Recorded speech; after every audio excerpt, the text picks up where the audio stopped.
All right, folks, here we got, it's actually one of our company trucks. We use it as a rental truck or a loaner for customers. We've owned this truck a couple times, sold it to a customer, and then bought it back, and it's on trade. But it's been around the area for a long time.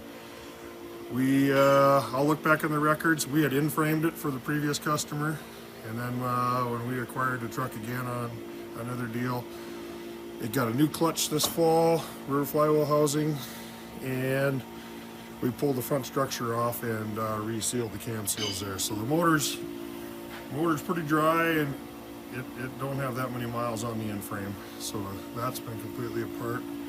I know we've had the whole radiator assembly apart and cleaned that all out when we did the front end here. It's got air ride front axle, aftermarket on there. Good tires and brakes all the way around. It's got the big stacks with, I put resonators in there, so it's actually not deafening loud. It actually sounds pretty gnarly. Obviously it needs to be washed. Pretty clean frame. It's got an 18-speed tranny, and it's got locking differentials on both rear ends. You can see there's the locker holes there, and it's also got a locker on the rear end. It's got full fenders on it, aluminum or poly pad on the fifth wheel plate. It is set up for feed trailer with the 3-line kit.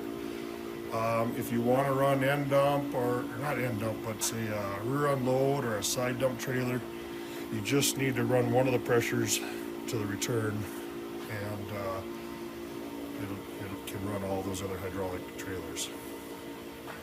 And we are simply just thinning the herd a little bit, and I got too many rental trucks around here.